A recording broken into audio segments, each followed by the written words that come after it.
Hello dear students, हम आज gravitation chapter का जो एक्सरसाइज है उसका क्वेश्चन नंबर 5 में से न्यूमेरिकल नंबर सी सॉल्व करने जा रहे हैं। न्यूमेरिकल ए एंड बी हमने ऑलरेडी सॉल्व किया है, ओके। और न्यूमेरिकल के लिए जो बेसिक चाहिए हमें वो फर्स्ट वीडियो में हमने उसको कवर कर लिया है, ठीक है। वो अगर हम समझते हैं तो न्यूमेरिकल सॉल्व करना आसान है, ठीक है, ओके। चलो, तो ये न्यूमेरिकल नंबर सी हम सॉल्व करते हैं अभी। Let us read the numerical. The mass and weight of an object on the earth are 5 kilogram and 49 Newton respectively. अर्थ है, अर्थ के ऊपर एक ऑब्जेक्ट है, उसका मास कितना दिया है? 5 किलोग्राम दिया है और वेट कितना दिया है? 49 न्यूटन है, ठीक है। अब वेट और फोर्स जो होते हैं वो दोनों सेम ही है, इसलिए इसका जो यूनिट है वो न्यूटन है। ये हमने ऑलरेडी डिस्कस किया हुआ है, ठीक है। तो अर्थ के ऊपर उसका मास 5 किलोग्राम है और वेट 49 न्यूटन है। तो आगे उन्होंने पूछा है कि what will be there values on the moon, है ना। ये वैल्यूज तो अर्थ के ऊपर है उस ऑब्जेक्ट की। अर्थ के ऊपर उसका मास 5 किलोग्राम है और वेट 49 न्यूटन है, लेकिन उसका मास और वेट मून के ऊपर कितना होगा, ये सवाल पूछा है, ठीक है, ओके। और आगे कौन सी इंफॉर्मेशन दी है? assume that the acceleration due to gravity on the moon is 1/6 of that on the earth. Earth का अपना एक एक्सेलरेशन ड्यू टू ग्रेविटी है जिसको हम g से रिप्रेजेंट करते हैं, है कि नहीं? g मतलब acceleration due to gravity on the earth, ठीक है। और मून के ऊपर कितना है acceleration due to gravity? 1/6 of that on the earth. Earth का जितना है उसका 1/6 इतना एक्सेलरेशन ड्यू टू ग्रेविटी कहां पर है? मून के ऊपर है। तो उसको हमने इस तरीके से लिखा है, देखो ये जीएम क्या है? Acceleration due to gravity on the moon which is equal to 1/6 of acceleration due to gravity on the earth. Earth के ऊपर जितना एक्सेलरेशन ड्यू टू ग्रेविटी है उसका 1/6 क्या है? Acceleration due to gravity on the moon है। ये दिया हुआ है, ये हमें एज्यूम करना है, ठीक है। तो इतना अज्यूम करने के बाद with this information we have to find out what is the weight of the object on the moon and its mass on the moon. तो सबसे पहली एक बात हमें समझनी होगी, जो मास होता है उस ऑब्जेक्ट का या फिर किसी भी ऑब्जेक्ट का मास जो होता है यूनिवर्स में वो कांस्टेंट होता है। मास जो है वो it is nothing but the composition of that particular object, और वो तो चेंज नहीं होता, वो कांस्टेंट होता है।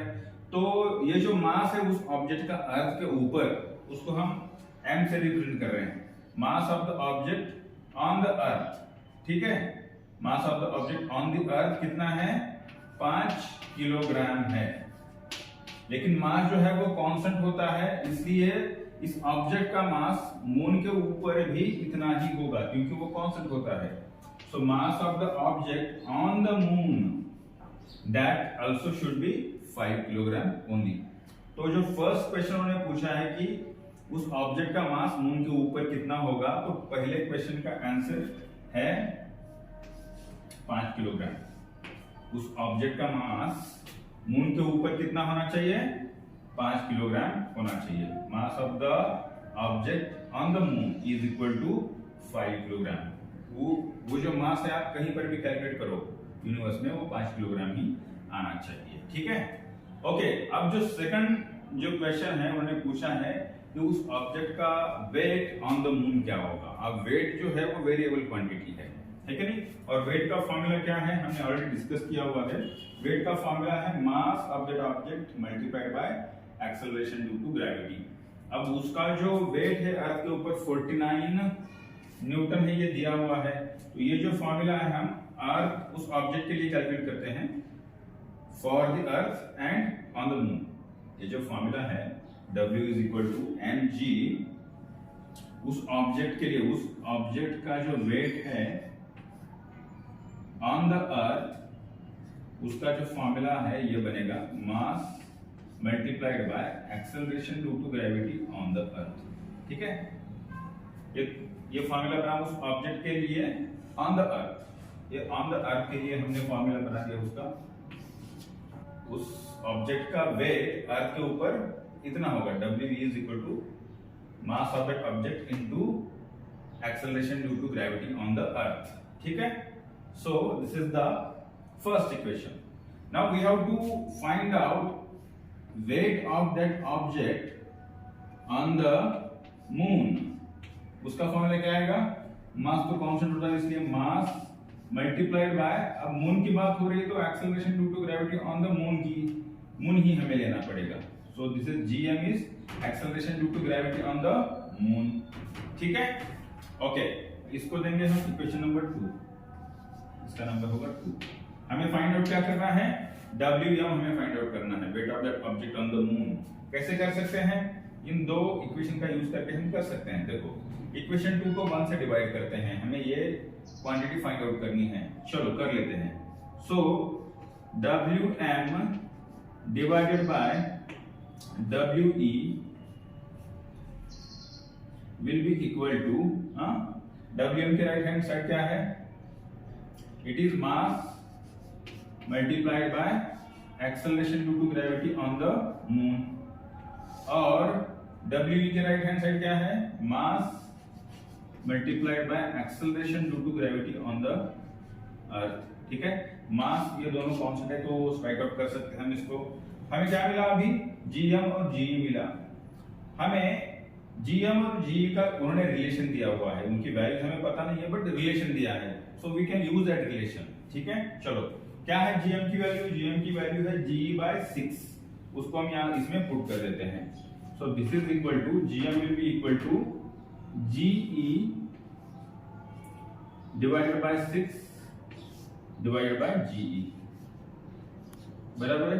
अब GE कैंसिल हो जाएगा, है ना, तो हमें क्या मिलेगा वहां पर, this is equal to 1/6, right. So हमें क्या मिला, WM upon WE is equal to 1/6। अब WE की वैल्यू हमें पता है, उन्होंने दिया हुआ है, चलो इधर कर लेते हैं इसको सॉल्व।